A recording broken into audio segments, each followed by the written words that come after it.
Hello, everyone. Psycho Noob here. Jazz is dead, and I'm here to save the day. And today, finally, I'm working on part 2. And then right after this, I physically have to work on part 3 because Helluva season. Well, not Helluva. HAZBIN Hotel season 2 is coming out soon.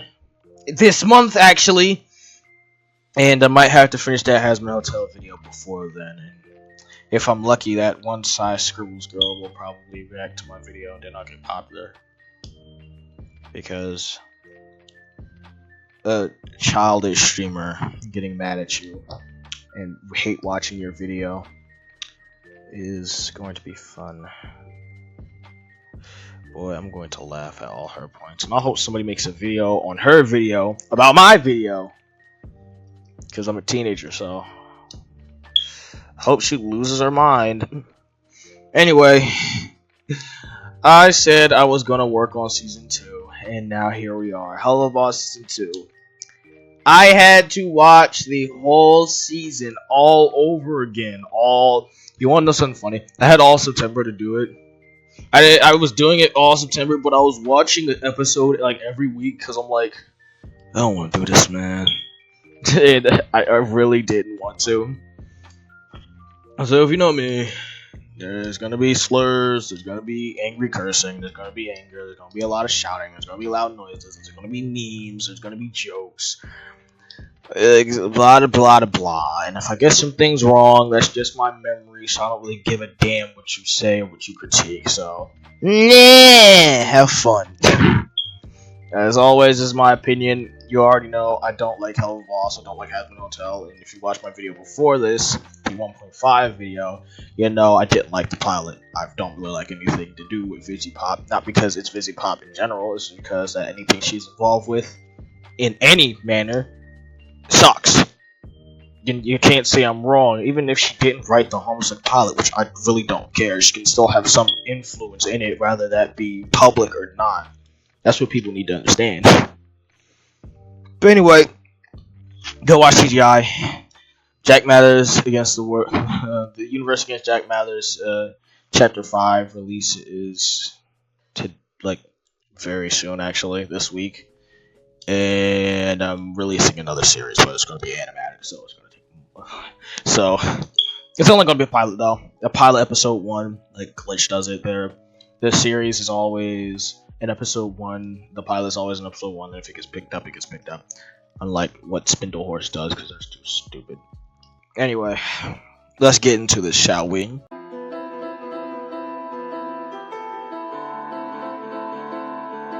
Episode 1. Episode 1 is just these mother huggers. It's the episode I hate the most, and for one specific reason. So, if you want recall on what the episode is, basically, it's a flashback on Brisso and Stolas' childhood. Young Stolas being neglected by his father.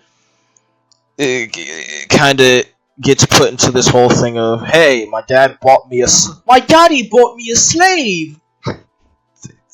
An imp slave! So now, he's my best friend! And now, I've met this young slave, and now in the future I'm going to fuck him and cheat on my wife.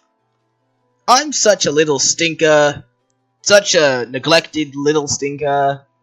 I'm sure no matter how cute I look, people are going to hate the hell out of me because I'm so badly written by this female creator who seems to think I do no wrong and seems to hate her own gender. Awesome. That's literally all it is. Oh, and also, this same imp slave steals from right under me with my stupid self not noticing somehow. 'Cause I'm retarded. A retarded owl baby.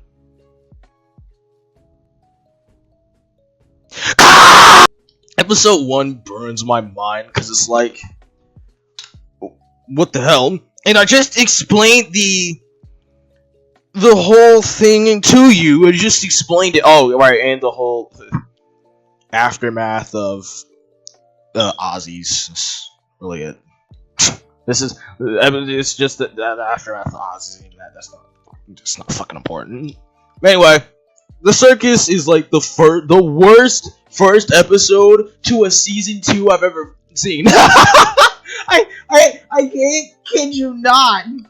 The whole episode is just, oh, my dad's bad. But hey, my dad's bad too. So we should be fake friends while I steal from right under you. Dude, how? How did the butler not notice? How did his dad not notice? How did Stolas not notice? This dude has quite literally been using you his entire life. And you didn't notice. I mean, of course, Stolas isn't innocent here. He's still a terrible character, as much as a terrible person is Blitz. They're both stupid characters. But it's how stupid he is to not know that this man is literally stealing from right under you. If I stole from right under somebody, if I stole from right under somebody, like right when I'm near them, there's no way they wouldn't have noticed.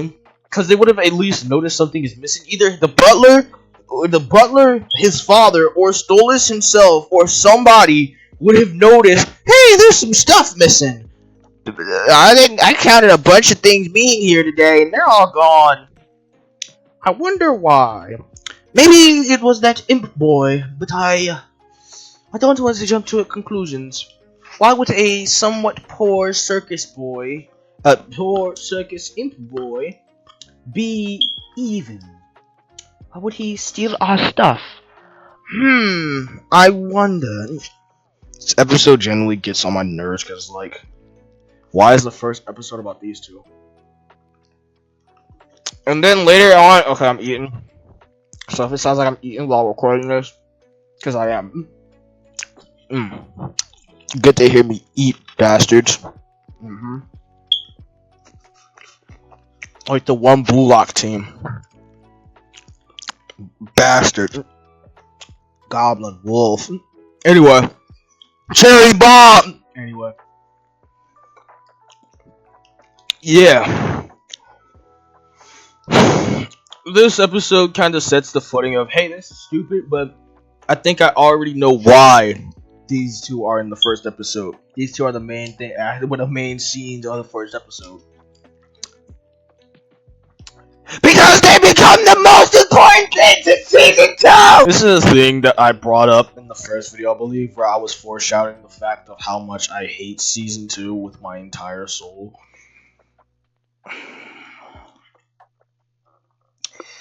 And boy, does seeing stars not make that better.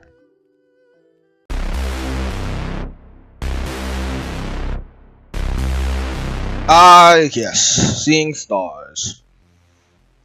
The episode where these two take more authority than everyone else. So to explain seeing stars shortly, is basically Octavia steals the Gormar and runs away to Earth. We don't know why she doesn't use a disguise. We don't know why any of them, besides, I think Luna uses a disguise. I know Stolas does.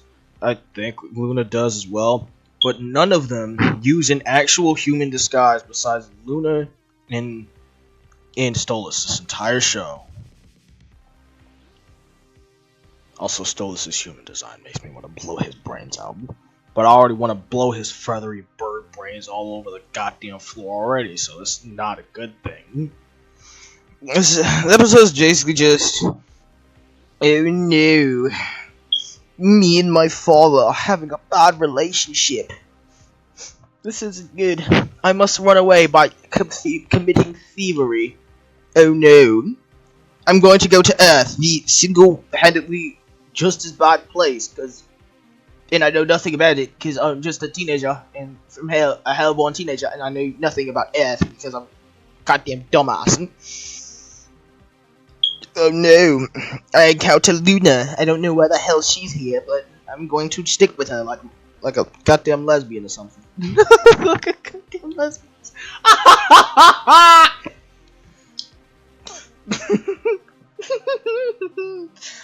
Anyway,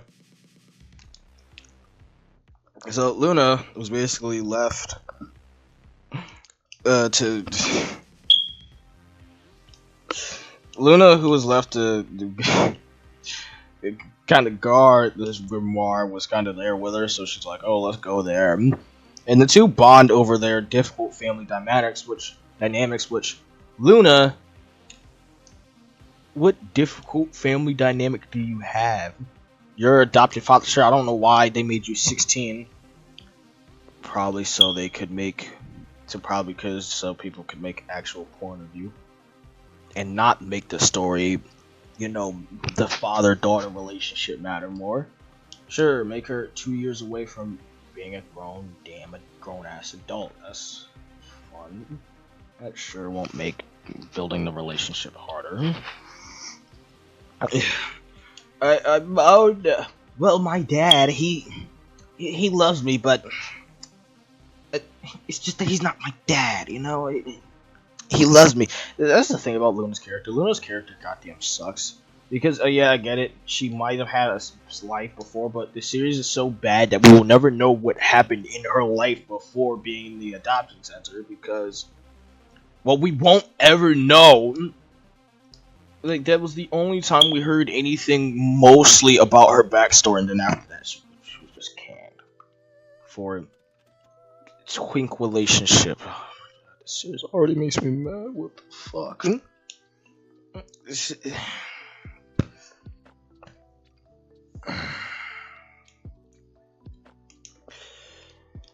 So there's a plot in this story that happens where these motherfuckers just start to sex each other, sex feel each other. I don't know how to describe this.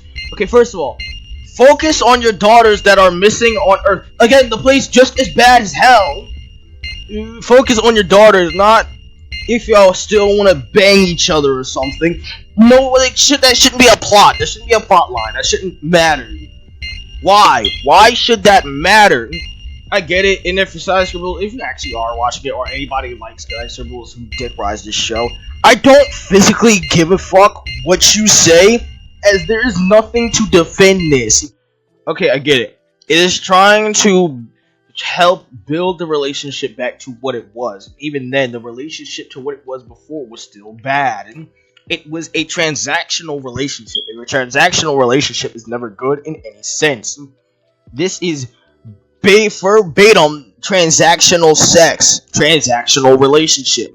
No matter what you put it at all, you're basically fucking a guy, which, as I said before, has no apparent feeling for you, which only late in season 1 and in season 2 does it show that he actually somewhat cares. And even then, that goes out the window once he wasted his entire family and royalty like an idiot, all to save one man, the man that somewhat hates him at this point.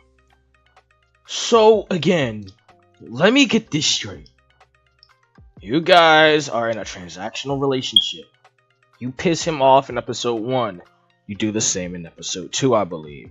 In episode 3 or 4, I forgot which ones had the weird CIA weirdos in it. Those guys were cool at first, and then they got boring as hell right after, because this series doesn't know how to write villains. You two started to have a falling out. You two were getting more together. Whether it was fake or not, it showed like it. There were no hints that it was going south. Then, later on in season 1, it went south. Very, very south. Out of basically nowhere last time I checked. Then we have season 2. It tells us about your backstory, which doesn't really matter. Y'all didn't need to know each other as children. That doesn't help the story. Where y'all are now does not matter on where you were when you were children. You barely even knew each other as children. And it seems like, if I'm correct, I may be bad at remembering here because I watched the first episode back at the start of September. You didn't even seem to really remember Blitzo. It was, again, just a transaction. And even then, even if you did remember it, you seemed to make it seem like you both somewhat remembered him and then somewhat forgot him. It seems right after Blitzo stole from you, y'all stopped talking. The fuck? And it adds to a point that I have where This series can't hold relationships for crap. Moxie's and Millie relationship at first seemed perfectly fine, and in Sinsmas, something that I will bring up later, which is the final episode of season 2, and the by far worst for a topic that I brought up earlier in the first part of this. It's hypocritical, beyond hypocritical, and it pisses me off, is that their relationship is wonky in this series. Millie doesn't matter. Moxie barely matters. Millie barely has a story. She is Moxie's wife. That's it. That's it. That's all she ever was. We know more about her family than we do her. And even then, we barely know anything about her family. All we get is that she's a Texan. That's it. She's a rodeo, hog-goggling, drunk, road raging Texan. Sitting. And I need to get this straight. Stolas and Bliss are supposed to be a good thing. We're supposed to love this thing, but you don't help us care for this thing. And anybody who cares for this is blatant, an abusive relationship by how you define it. It is transactional sex, transactional relationship, somewhat abusive depending on how you work things. They barely know anything about each other. It's not a good relationship. It is one of the worst ships I've ever seen. You can consider it a dark ship. I could go on and on about things I possibly remember, and it wouldn't go well. This series genuinely breaks my mind, and they're focused on each other more than they're focused on their daughters, and they just get the good end of the stick because two gay twinks. This is the thing. They shouldn't have just magically found their daughters out of nowhere after not caring about them for a B plot. That's not good writing. I have done better. I can do better. Quite literally, you can watch my series and you look at season 3. It focuses on gives 2 episodes to each single person. Each person on their own. Not really. I'll explain that later. Let's look at episode 1 and 2. Episode 1 and 2 of GGI Chapter 3 literally is focused on Joseph and his own antics of getting the disc. Something that is written funnily. It's not supposed to be the most serious thing ever, but it gives you some insight on the family life of, well, Matthew Winterson and, well, Joseph Winters. They aren't biological brothers, neither are they really adopted brothers. Matthew just lives with them, and his parents and the parents, Jada and Matthias, see him as their son, which technically he is. It's weird, don't question it. It'll be explained later. But it's written to a point where you're interested on where the story will go. Me, as the writer of the series myself, I'm interested in what I can do with this series, and when rewatching the episodes, I'm kind of forgetting I wrote it, and I'm interested in my own series. I can grab people into wanting more episodes, to ask for more episodes, to see when is an episode coming out, to be intrigued. Episode 3 and 4 are based around the Slick brothers. The animation state was pretty alright. Writing gave us more of an insight on both the brothers' powers, mainly the power of Damian Slicks with his power of Redux, the ability to really rip through time and space to, well, take objects or clones of himself or other people from that point in time or space and literally bring them to his point in time. For a short period of time until they eventually go back to theirs. It could be a doomed dimension or a, well, what was it called? I think it was a dead timeline. I think it was dead. I don't know. I'd have to go on my notes, but future me, you do that. But yeah, it gets us intrigued. These 2 episodes alone already get us intrigued of the characters and actions of Damian Slick and Dennis Slick, the 2 brothers. The younger or latter seems more laid back and more caring about nothing and somewhat goofyish than his brother, while his brother seems to be the most well, self-centered, well, not self-centered, still-faced motherfucker, yet his whole personality is meant to be, hey, I'm stone cold, but I still have some emotion to me. He will react like his emotion is, this sort of emotion is supposed to come out, but his face just won't show it. And this is very apparent in most of the interactions we have of him, whether that be in 1.5, which is somewhat canon, somewhat not canon, don't question it, or Chapter 3 itself. And with Episode 5 and 6 coming out sometime soon, focusing on Matthew Winterson and Nathaniel Chipson, which we see briefly in Episode 4, the final act of the Slicks.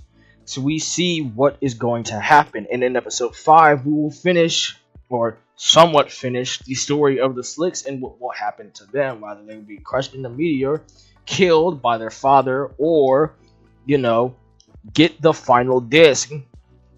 The story intrigues you, wanting you to watch more. This is something that Episode 1 and Episode 2 simply did not do. The stories are so incoherent and inconsistent that it makes me question why. He's saying, oh, but you're glazing your own series. I'm not. There have been people who actually spent time to watch the series and go through the series and have read and said good stuff about it. Whether that be the writing, the art, the soundtrack. People have good things to say about the Game Invaders. While majority of people simply have nothing good, not much good to say about HAZBIN Hotel or Helluva Boss. And now the Homestuck pilot. The only people who like the Homestuck pilot are people who are just trying to be too nice, people who are trying to appease the fandom, or people who are just diehard Homestuck fans. And even then, I've seen many diehard Homestuck fans not like it. The majority only says it's fine. Nobody says it's the best thing ever. No one says it's pretty good. Most people are either it's fine or it's bad. That's it. That shouldn't be the reputation of your pilot at all. See, my look at Glitch Studios is I see most of their content as mid. But there's one show that stood out to me more than all of them. In the first 3 minutes of Gaslight District, I was hooked. I wanted to see more of this. I wanted to finish the episode, and after I finished it, I was hyped. I wanted this series to get picked up. This felt like a first episode. It really did, and I love it for that. It felt amazing, and it felt like an honest episode, an honest pilot. It had the length, it had the passion, it had the love, it had the animation, it had the writing, it had the jokes, it had it all. What does Helluva Boss Season 2, Episode 1 have? I'm sorry, this is all on writing, but I'm messing it up because I'm trying to pay attention to the recording's time and the writing at the same time, so I'm messing up at points. Also, I'm trying to constantly take breaths. Anyway, what does that have to do? Let me eat real quick. What's up? I fucked up again. These aren't that hot anymore, but they still taste good. I might reheat them. Mind you, I'm 24 minutes in and I'm not even done with the second episode. Anyway. Okay. What does that mean for the first episode of Helluva Boss Season 2? It's not good. It doesn't hook you in the first minute, in a few seconds, in the first 2 seconds, in the first 3 seconds. It doesn't even hook you in for 10 minutes. It just keeps you at a standstill of what the fuck is going on. Most of the shit that happens doesn't make sense, and even if it does, the things that do happen are just... Man, this isn't a good season starter. A good season starter is Invincible. Every season starter of Invincible captures you.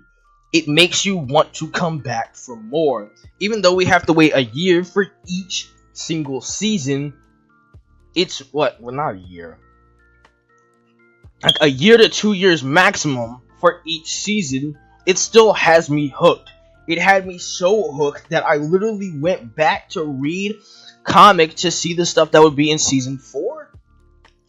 Season 4 or 5, I forget. And made me not want to read anymore so I could wait for the other seasons. That's how hooked I was to Invincible. Hell of a boss can't capture me like that. And I don't know how or what strings Vivian pulled to get both Helluva and HAZBIN on Prime, but it's not good. Low effort shows or just badly written shows like Hell of a Boss or HAZBIN Hotel should not be rewarded. I may not like the Amazing Digital Circus, and I might think it is actually just mid, but it deserves to be on Netflix for what Netflix is. Sure, Netflix is known for its bad shows, but Netflix is also known for its amazing, and I mean amazing, hidden gems. And I honestly think you should watch the series on there. There's a series that my cousin showed me that came out in 2019 that only got 1 season and was canceled because of COVID. I wanted to come back, and it was an honestly amazing series. It's called Daybreak, and I think it's still on Netflix, and I maybe watch it after this while editing this. Editing me, you can prove this or not. This is an amazing series. Is the Amazing Digital Circus better? No, by far not. But this series and the Amazing Digital Circus can hook you like a motherfucker. That's what Netflix series do. They can hook you. But what does Prime Videos have? HAZBIN Hotel, Hell of a Boss, Invincible. And you want to know the best series out of all of those? Invincible. Invincible dust both of them. No matter what you say, no matter how you feel, no matter how much you glaze the show, Invincible is just better in many aspects. Many different aspects. As I said before, the only good episode that Hell of a Boss actually has is the episodes not written by Vivian and is written by other people. Like, someone who has been writing for years! And that same person, cough, the voice actor for Blitzo, Brandon Rogers, has been writing peak and actually captivating series and episodes for a long behind time. And this series is amazing. I love the things that Brandon Rogers makes. In the episodes that he worked on for SpindleHorse that he written for were awesome. Well, not awesome, but they were there. They had the spark. But the episodes would be fucked over by the writing of Vivzy or anybody with Vivian's, overlook. It's not good. And it's not a good look. Now, I'm gonna stop while I'm ahead here and just jump to episode 3.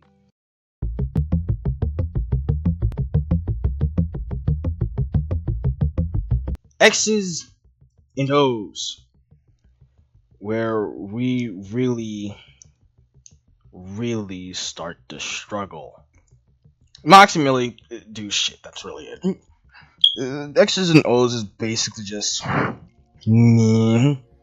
In return to Moxie's place to meet with his dad for a family reunion after, Crimson almost got assassinated. But we don't talk about that. Moxie is forced to confront both his father and Chaz's funny ass. I have to admit, some of the jokes with Chaz are pretty funny. He's just meant to be a one-off character that would die, in the same episode, which I find funny.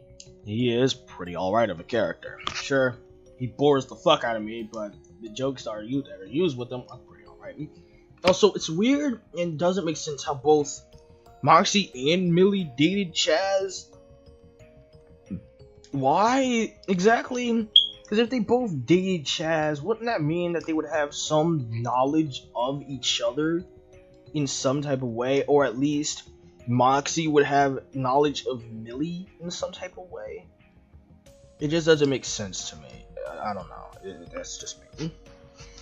joke, like many people have mentioned before, of the dildos in the goddamn walls and everywhere, is immature. Not in the sense of, oh, it's immature, it's funny. Immature in the sense that when you're trying to have a serious scene and it gets ruined by a sex joke or a bisexual sex joke, if you want to be funny, I don't want to watch that. That's not intriguing. You can't start to try to be serious and then boom, dildos on the wall. Laugh. The only good thing I can give this episode is the fight scene, as it's somewhat pretty good choreographed, and someone gets a dildo shoved down the throat and dies. That's funny. Other than that, I don't have much to say about this episode besides the fact that it's kind of useless, as his father kind of doesn't matter after this. He really kind of doesn't, and that sucks.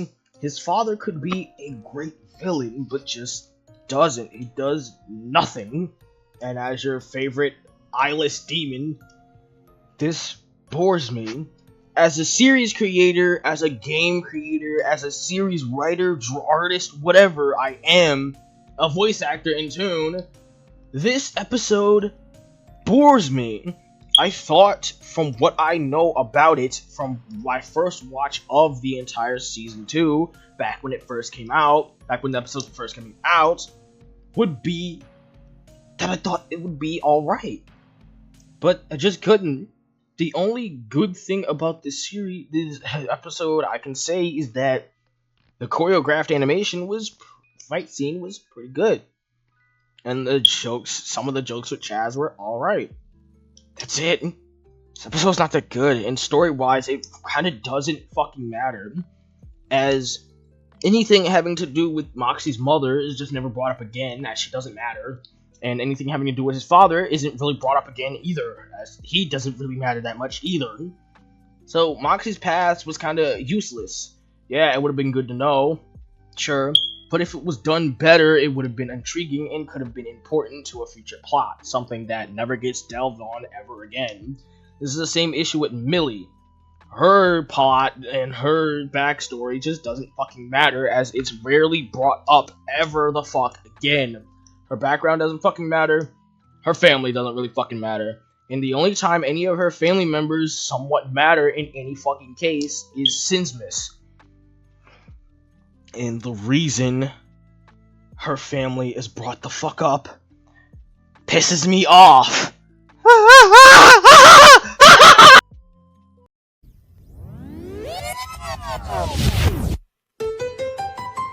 Western Energy. I'm gonna sum this up and not put too much time into this or Unhappy Campers, as they're the same case of boring pacing, boring writing, and somewhat interesting ending that won't matter besides Western Energy ever again. And even then, Western Energy's ending doesn't matter that much either, so the fuck. Western Energy is Blitzo's busy with fucking Luna, so Moxie and Millie have to deal with fucking Striker who kidnapped Stolas for Stella. Quick note I have to make on my own personal opinion here. Why is Stella and her brother so fucking annoying? And you want to know what pisses me off about Stella and her brother? Most of this isn't even Stella's feelings or what she wants, and it's mostly her brother, a man, which again is a pattern of men always being involved in women's plots in this series. I don't want to sound like a feminist, but it's quite literally all this series is. Most of the men are either super involved in the woman's personality or plots or character development or character arcs or character in general, and it's always a man. It's never really a woman. Luna, her father, whoop-de-doo. Stella, her husband and her brother, actually, whoop-de-doo. Millie, her husband, whoop-de-fucking-doo. And finally, Octavia, her father. You seeing a pattern? Oh yeah, and also the Velvet. No, the Velvet's the HAZBIN Hotel girl. God, I have to get into her later. Valerie, Velvet, I forgot her name. The V girl, the last one, the hot singer chick, whatever her goddamn name is. Her whole thing, Blitzo. Her whole thing is Blitzo. That's all it is. Blitzo. And for some reason, Gluttony's boyfriend is. I will get to that later in Apology Tour, which is like a full, like, what?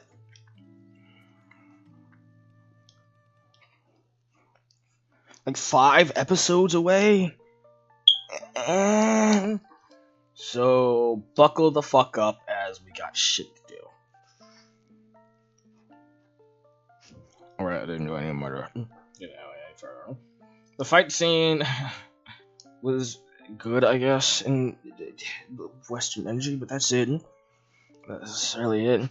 Anyway, they saved Stolas as fast as they could, and he's in some subcritical condition. He's still injured like a motherfucker. And Blitzo's one reaction and only reaction is, but I thought he couldn't get hurt. He can get hurt? Huh? No. You thought fucking what? I thought he couldn't get hurt.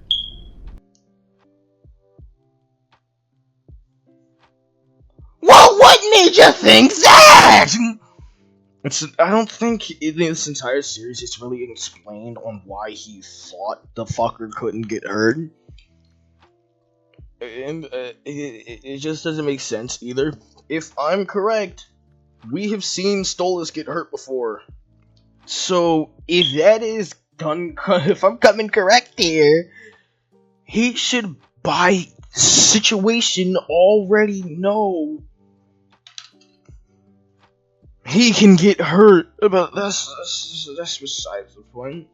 And this whole episode will lead into the pain in the ass of the start of Apology Tour that I have to bring up and will be ranting about for a while. As after Apology Tour, we literally only have 3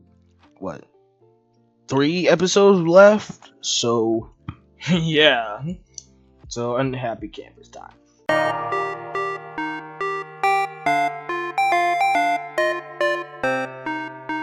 Unhappy campers, it's simplified. Moxie gets jealous. Millie becomes a bit annoying and out of character. They both become out of character and a bit annoying.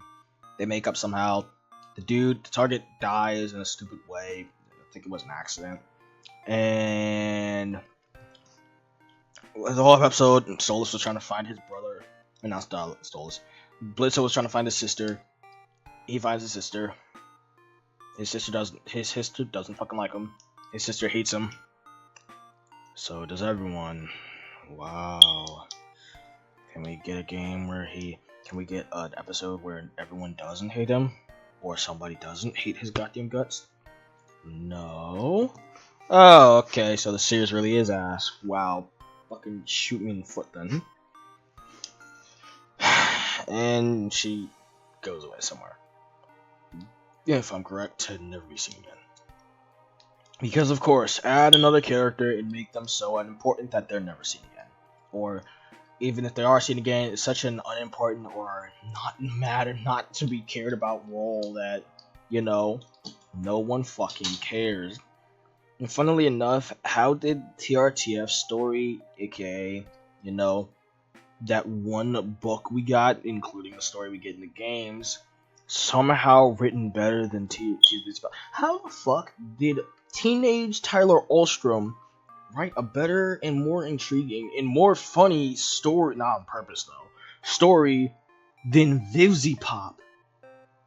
And if I'm correct, Vivziepop is older than fucking Tyler, so what the fuck? oops, I did it again, or oops, all fucking berries. It's basically Blitzo, Fizzaroli, they kidnapped and blah blah blah blah blah blah. That doesn't matter. Oops does it. Oops, I did it again. Doesn't fucking matter. Move on.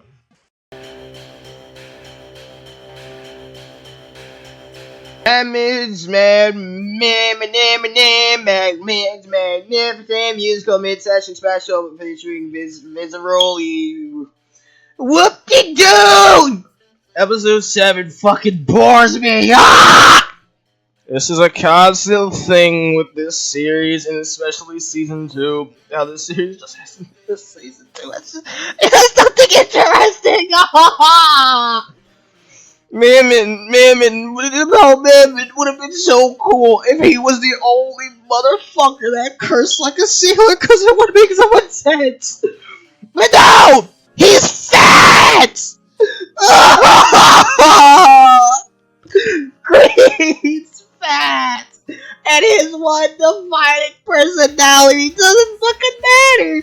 Because every single SpindleHorse show has almost every character cursing like a sailor! It fucking hurts, dude. It hurts. Mammon was so fucking cool. He was so fucking cool, and then they just ruined Green. How does it? I would rather watch Full Metal Alchemist, the little dog girl getting turned into a homunculus over and over again, and cry my eyes out than ever watch season 2 again, because she didn't deserve that.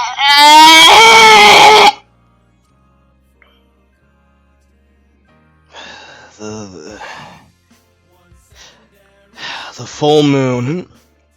This is one episode before the apology tour, and I don't want to talk about it. No, I don't want to talk about it. Fuck it. We're skipping the apology tour. We're skipping to apology tour. No! Agents 1 and 2 are back. They team up with the Cherubs. They get their asses beat like the most dumb fuck ways possible. They never matter again. The Cherubs come back one time. They do fucking nothing. The agents do fucking nothing. And then they're gone. This series sucks with villains, and I want this series to end. Let's just get to the apology tour, please. Abandoned houses. We take that. Pool stick on his head. Don't take that. Apology.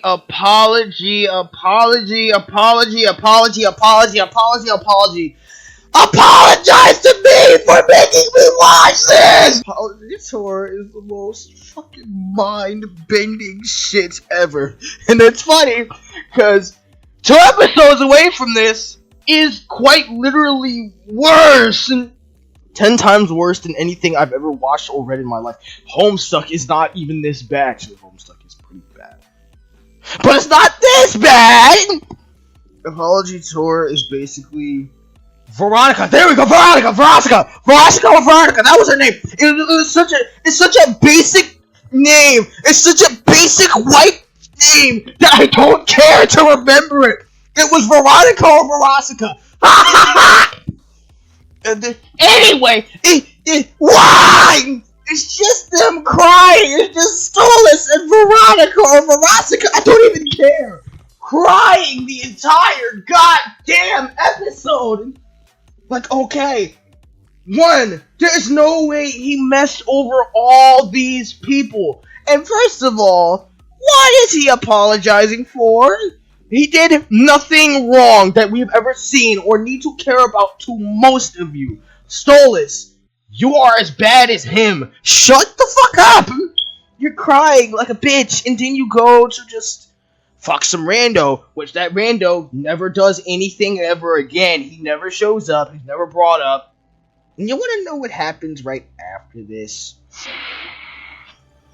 Mastermind, this motherfucker sacrifices his own royalty and seeing his own fucking daughter for somebody he just got over. Oh!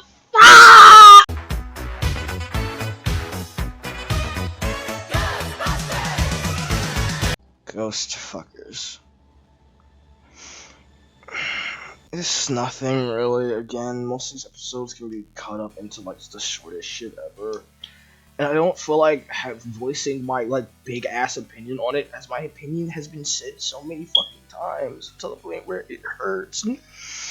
They kill the ghost dude. We learn about Millie and Blitzo's backstory. Their backstory is stupid, but I don't really remember why. And it's like, it's stupid. The whole thing with his hallucination is, I don't feel bad. You deserve this in some fucking sense, dude. I'm sorry, you just fucking suck. And then him just explaining his life and his story and why we should feel bad for him. That doesn't make me want to feel bad for him. I'm sorry. I don't feel bad. I don't feel like he deserves a happy ending. Telling me to feel sad and why I should feel sad is not good. I, a teenager, even knows how to do show, not tell. Or both show and tell. Do not just tell.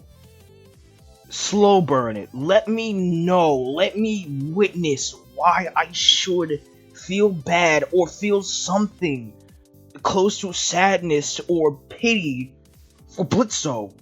But when I'm just being told to it by him to my face, I don't want to pity him. I don't want to feel bad.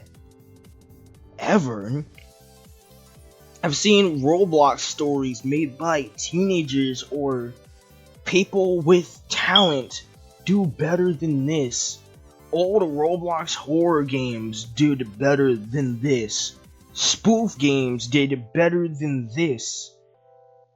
We were all just teenagers and kids making games on Roblox or Minecraft, making stories. And I fucking shit you not, Manaf. Yes, My Nights at Freddy's is written better than this. The story of My Nights at Freddy's is so fucking actually intriguing. I wouldn't call Fun Park really that intriguing. Fun Park's alright. There's nothing much to say about it. Fun Park's just and it leads to the thing. It leads into a story plot line that was in the season after Fun Park. I forgot the name of it. But that season where they had all the newer models and they weren't like really blocky anymore. That season was bad. I'm sorry. But Ant getting killed off because he just simply left was stupid. And then they won't bring him back. But they can't bring him back because he's dead. They keep bringing the voice actor back. They keep bringing Ant Venom back, but Ant is dead. So they keep bringing him back as a voice actor for the fake Ant, which was Baby in Scenery Saloon, and fake Ants again in Vacancy Filled, or Vacancy what? It was either Vacancy Filled or Vacancy. I think it was Vacancy Filled. But yeah.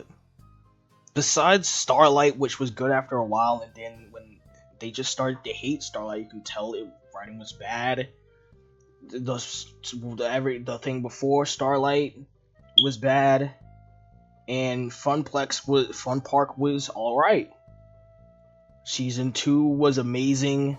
The ending made no fucking sense. I don't know how the fuck they got captured, and I don't know why they didn't just climb the fuck out, but with the boxes, but sure, they weren't trapped in. They looked up and literally saw the sky, so they could have climbed out or they could have knocked over the top of the boxes. It's not fucking hard. They just never fucking tried. Season 2 is good, but it's just the ending and when they got trapped makes no fucking sense. One, how the fuck did everyone die? I get it, the animatronics, but like, there was ways they could have survived, or there was people who could have made it out and called the police, or people could have just called the police before they died. How? And yes, I know it said that the phones were jammed, like hacked and shit, but it's never explained how he did it. Now, Manaf is good besides a few bad parts of it, and it's better written than fucking this.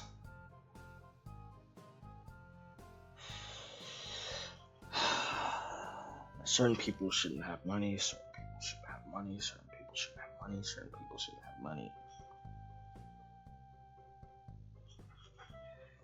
Mastermind. The second to last episode in this video is almost fucking over. Mastermind, mastermind, mastermind. This is bad.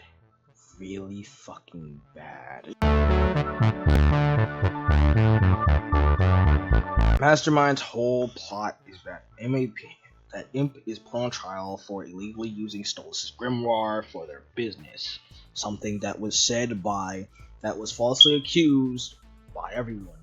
Sure, it may have been illegal, but I don't think it was, since if he was willingly given the grimoire by Stolas, why didn't Stolas or anybody else at Imp tell the truth that it was legally given to them by Stolas?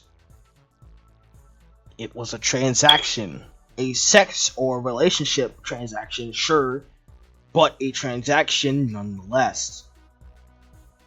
And even then, at that point, why the fuck does it matter? There are multiple points that I would just say watch blackishhh's video on season 2 to really know how I feel about, you know, the whole trial as a whole. But I think it's fucking stupid, and I'll get to some key points that matter to me the most. Let me go to key point 1. Stolas, I kept saying this before, and like when I was bringing up the other episodes, so I'm gonna say this now. Stolas is a fucking idiot.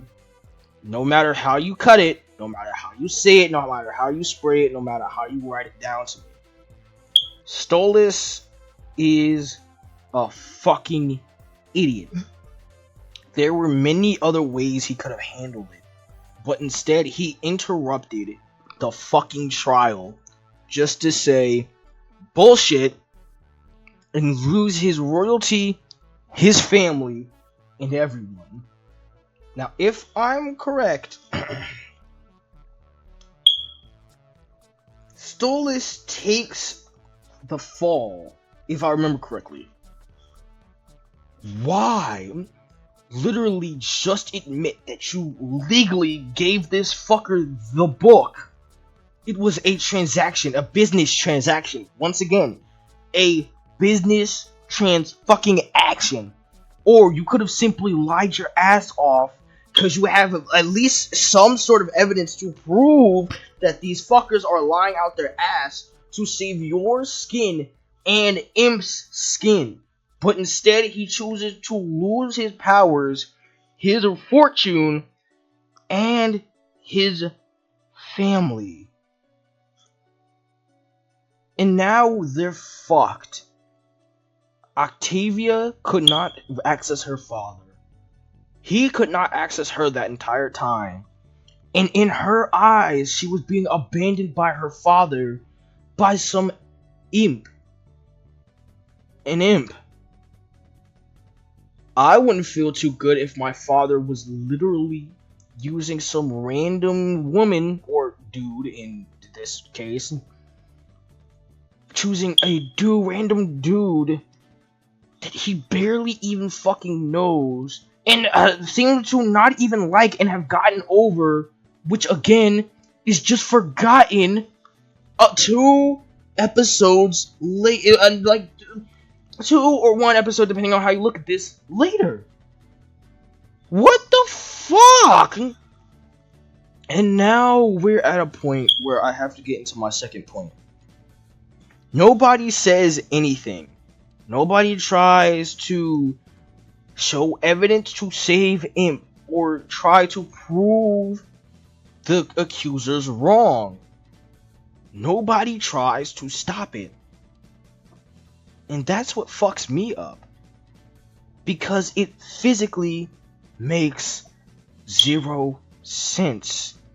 Now, as someone who likes stuff like Hello Neighbor, Bendy, and Ink Machine, all of the indie shit from the early 2000s, all the indie shit from before 2019, between the early 2000s and before 2019, you know I love indie stories. I love indie games. I am a fucking farthest point of a FNAF hater in my life. I love FNAF and FNAF fan games. As you know, I brought up TRTF earlier, so that's how you know I'm gonna go. But it's the sad fact that I'm more interested in Dormitibus' story, which y'all know how much I like Dormitibus. It's a guilty pleasure. Not really a guilty pleasure, I'm not really guilty for it. I do think the game's pretty good, so go fuck yourself if you think I'm wrong. It's just my opinion. But fucking Dormitibus has a more put together story than Mastermind does, and it hurts to think about. A story made by an alleged pedophile and necrophile, which, to be fair, most of these accusations looked faked / terrible and poorly cropped, and like just fucking abysmal allegations. So I can't even trust the allegations enough to call him any of that. So that's why I said alleged. But even then, what makes it hard to believe that he didn't do it, and also hard to believe that he did do it, is that he left the internet. He didn't bring it up. His friends didn't bring it up. His friends didn't talk about it. Not Tommaso, not Owen Trick. None of them. Everyone who used to work or were friends with fucking Blackout or Nietzsche left the internet. Besides Malrat, everyone left the internet that spoke to him or were friends with him or were acquaintance to him or made games and shit with him. They all left the internet besides Malrat. And I highly doubt Malrat or Photo Negative Mickey even wants to talk about it himself, as maybe he has some information on what happened. But I can't stress this enough, it's not the main point of this video. And don't go harassing Malrat or Photo Negative, aka Photo Negative Mickey, for information on Blackout. We don't know if this information is true. We don't know if anything that was accused was true. And we never will. And we should stop acting like it is true. We have no sides that are relatively good to accuse upon and to throw upon anybody. The accusations looked bad. They looked fucking terrible, actually. They looked cropped, they looked faked. But what made them so believable is the story of Garvey and the fact that Blackout just dipped after the information came out, leaving 0 Hour to never come out.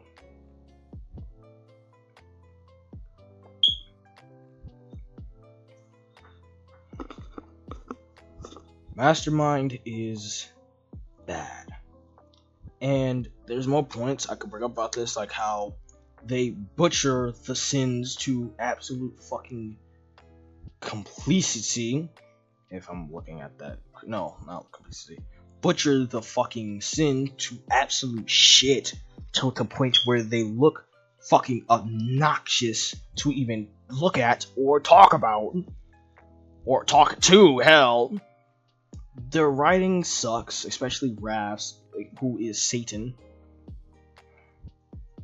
And if I'm correct, in the Bible, which I think she actually does some research on the Bible, even though she does hell and heaven terribly, is that Satan and the devil, well, Satan and Lucifer aren't the same person. Satan, as we know, is busy with the HAZBIN Hotel shit. While Lucifer,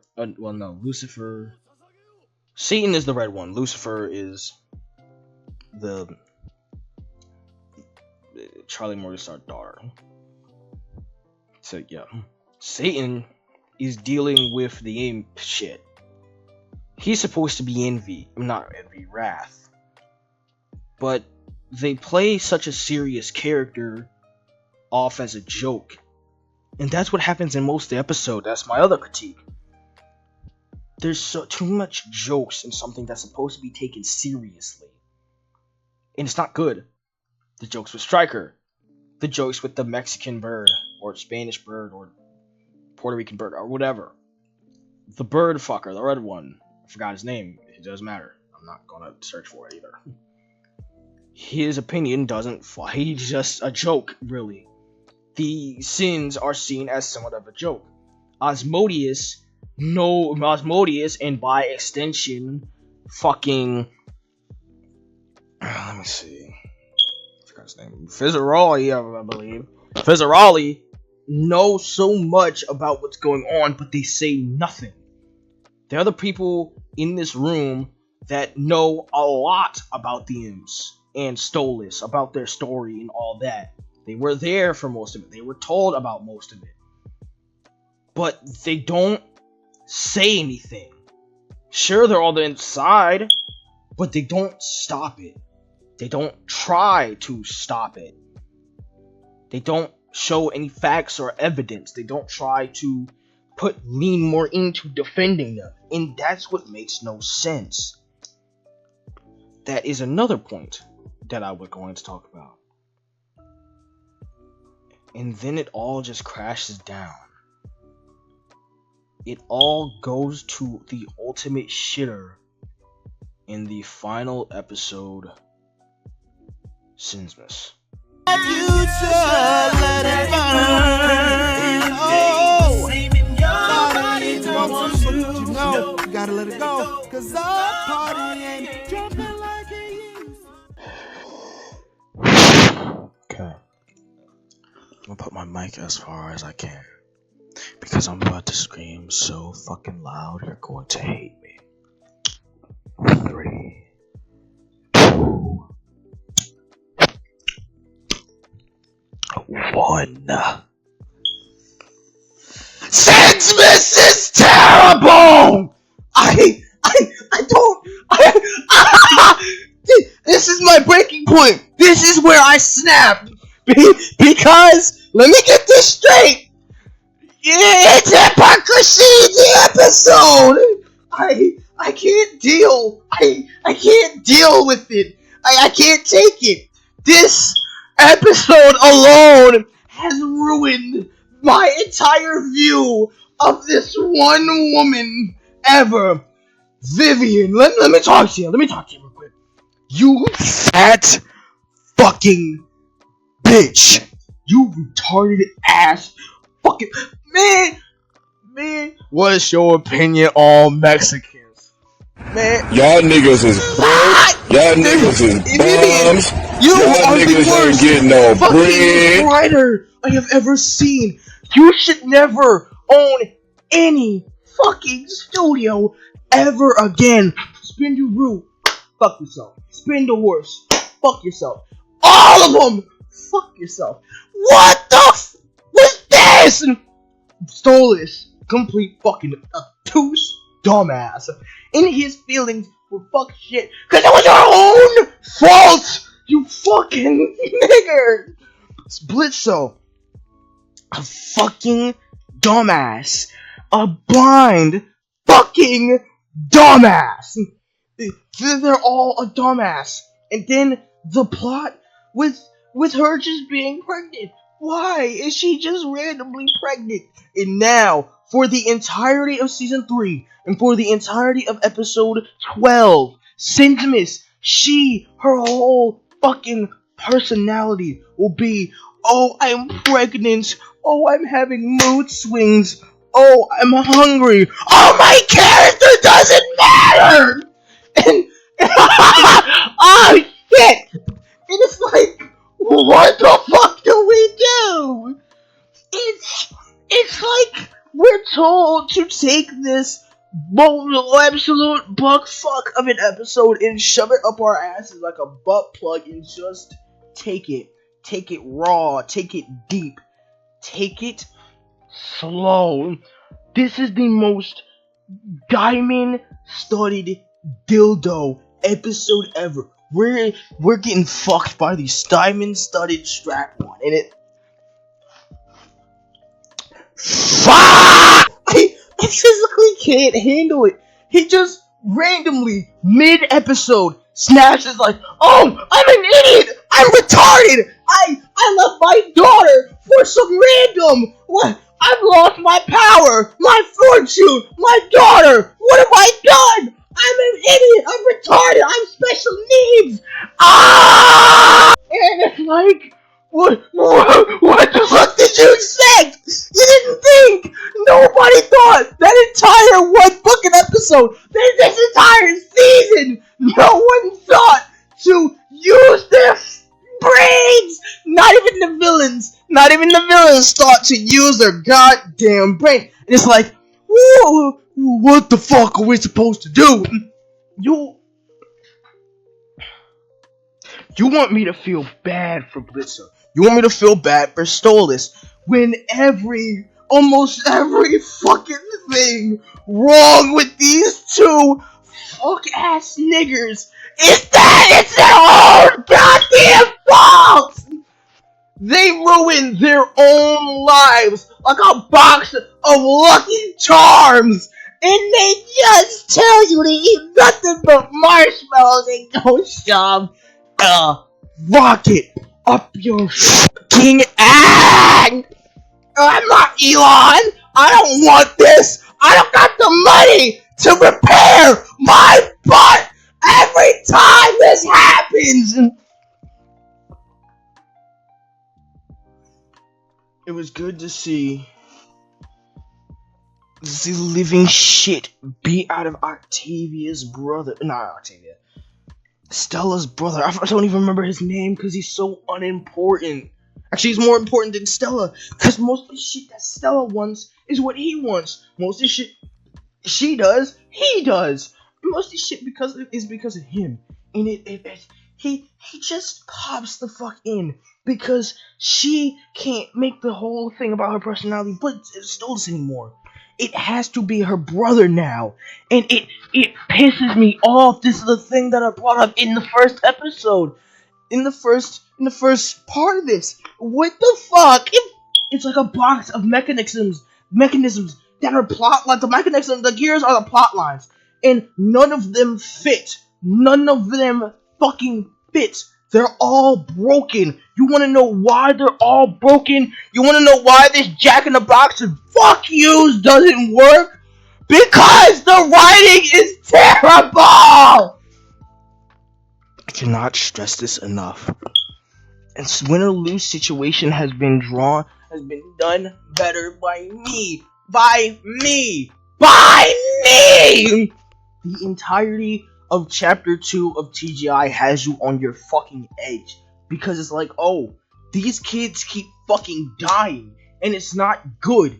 Because if they all fucking die, this series comes to a close. Because there's physically no one to stop the villain from destroying reality. There were three main villains that entire... Actually, no. I think four main villains that entire chapter. You had the brothers, and then you had the Seaforcer brothers. Two were more important than one, but that doesn't fucking matter. And then you had the big bad, the pulling the strings motherfucker. The main villain of that chapter, the one that was pulling the strings, the one that was causing all the vines of virus and all these things to happen. The one that was already hinted at to be pulling the strings back in what? I believe chapter 1? He was proved to be a bad guy back in chapter 1. What the fuck? Ha! I don't even know how I wrote it that good. But I'm not glazing it to say it's the best writing, it's not. But he was foreshadowed to be some type of big bad or an important bad guy back in chapter 1. I don't know which episode, you'd have to look for yourself. The series will be linked in the description. But he proves himself to be something important. And in his conversation with Dominus, in his many conversations with Dominus, actually, he seems to be this fucking whack job with elite power that needs to be put the fuck down before he causes any more damage. Only one person was close to doing that before they all got fucked over and had to reset and had to go to a whole different fucking version of the game. Basically in the future, or in another reality, don't question it, it's hard to explain. Skyer blocks her, and even then, he fucking dies. A hole in his chest, a missing arm. He's dead, and the only thing that brings him back to life is the Kagoku orb instilled in his grandfather's soul, who is now gone from reality. His grandpa is dead. Fucking gone. Fucking gonzo. And there's nothing he can do about it. So many people died this one chapter alone. In these 4 parts, in this one chapter alone, in each 5 episodes of this 20 episode chapter, multiple people fucking died. And it all leads to one person being the main cause of all of it. The main villain. And it's set up in a way that feels bumpy but smoothish. Like a road in fucking New Jersey or some shit. I don't fucking know. Texas or some shit. Texas road or some shit. I don't fucking know.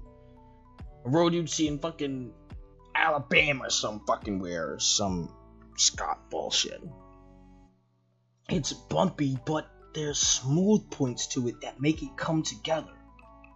All these people were teased. At least most of these people were teased beforehand.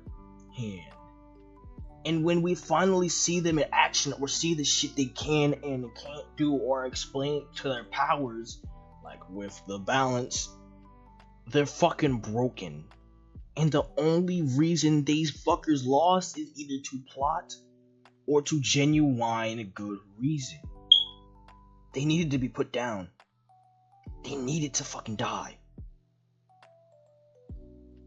And it hurts because you can see, because multiple people, they realize, in chapter 2, they realize what's wrong. The kids realize that this shit shouldn't be shit kids should be dealing with. But it's not held on to, because it could be focused on another date, because their main problem is they have to grow up. Kids shouldn't grow up with their lives on the line 24/7 with their friends dying left and right. A kid shouldn't go through that. Doesn't matter how old the kid is, it could be 17. No minor should go through that. And you can feel the personality difference from the kids between chapter 1 and 2. You can feel the power difference, the fucking danger difference, the emotion difference. Hell, we don't even get that far from in episode 2 alone, the stakes already raised because a fucker dies. I won't tell you who, you'll have to figure out yourself, but a fucker dies. And it just happens like that. Fucking gone. One.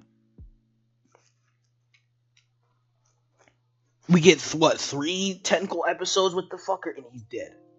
He's gone. Fucking done for. And there's nothing we can do about it. He's fucking dead. He's gone for good. I'm sorry.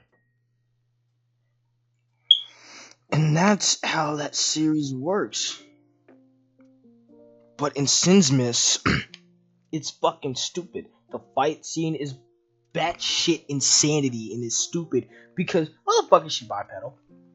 I think bipedal. Wait, I have to look this up because I don't actually remember her. Bipedal.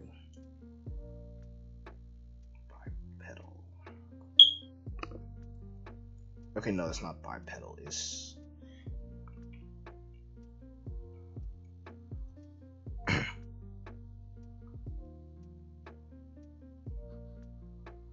think it's quadruped.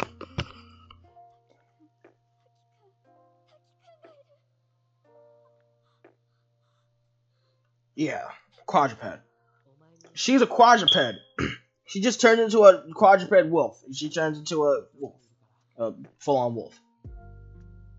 She never does this once before, and she will most likely never do it again. She was more useful in her normal form than she ever was in her furry form. Maybe it was just made to make her fan art, woo, fucking more animalistic, fucking Rona.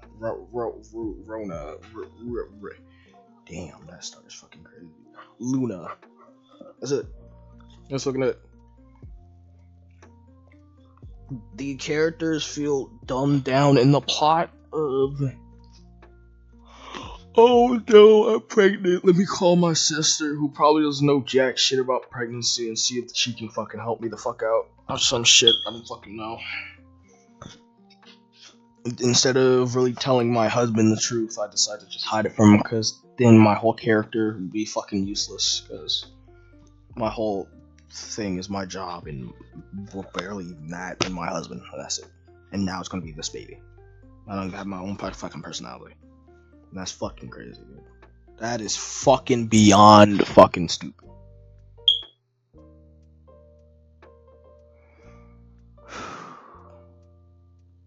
But yeah, I know I probably have more to say about these episodes, but my voice is genuinely starting to go the fuck out, as you can hear. As you can hear from me being low and not yelling anymore, and the fact that you can kind of hear my voice starting to get a little raspy, because my voice actually fucking hurt. My throat actually fucking hurts now. I just genuinely can't take how bad this series is, dude. I just can't do it. This series is, I'm happy I'm done reviewing Helluva Boss, but I have to review HAZBIN Hotel before the new season comes out. And then, as fast as I can, I have to watch season 2, write the script for it, and then fucking dip. And then make the video, and then I'm done. I'm never making a video on after I make this video on season 2 of HAZBIN Hotel. I'm never watching the series again. I'm never touching HAZBIN or Helluva ever again. No, I won't. I physically won't, because it hurts mentally to try. It is consistent bad writing over bad writing, and it doesn't seem to want to improve, and I don't want to watch that. I don't care if it gets me views. I don't care if people like watching my videos about it. I don't like that. I'm currently forcing myself to make this video as we speak, and I have to force myself to edit it. I don't want to. I'd rather just post this video unedited and just let people watch it, because I'm fucking lazy. I don't want to edit this. I don't want to watch these series, but I have to, because I made a promise, and now I have to follow through on it, but I just don't want to.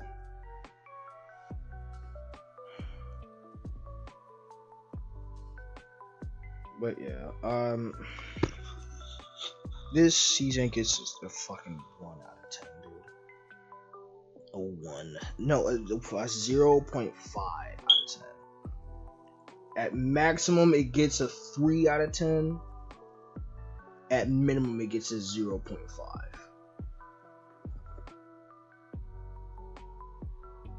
I just can't do it.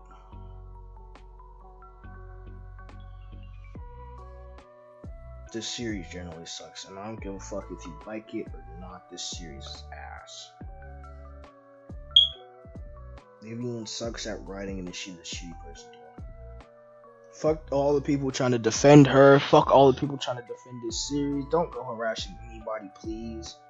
None of you niggas, none of the niggas that believe what I say, none of the niggas that don't believe what I say. Don't harass a single motherfucker. Don't dox somebody. Because if you do either of those things, you're a fucking loser, and I hope you go to jail. You deserve to rot in jail if you do that shit. You fucking bum. Fucking losers, bro.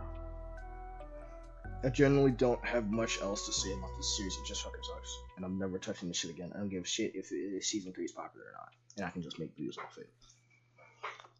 I have a certain boundary when it comes to milking shit. And if it genuinely hurts to watch or review this thing because it pisses me the fuck off to a high fucking degree, I'm not reviewing it ever again. And I will stand by that. After HAZBIN Hotel Season 1 and 2, I'm never fucking touching either of these series ever again. And this will be my last video on these series. If you ever see a video by me on these series again, it will be specifically from me getting fucking money from it or some shit.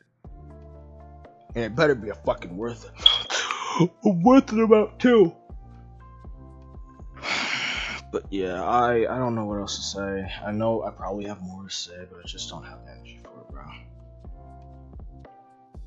I've been Psycho Noob. Jazz is dead. Drink water, stay hydrated, stay fresh. Don't starve yourself. Get better mental health. Keep yourself busy. Keep yourself active. Sleep well. Eat well. Don't become fat, because that can kill you, and that'll make being old even more harder than being old even is. And if you have a Down syndrome kid, make sure to go to China. They can fix that baby right up. As I said before, and whatever else I usually say in these outros, I've been Psycho Noob. Also, oh yeah, right. Well, I just said whatever else I said. So, as I said before, I've been Psycho Noob. Jazz is beyond fucking dead and never coming back. And you are watching Disney Channel. Thanks for watching. And I need a drink. Goodbye, good day, and good night. Peace.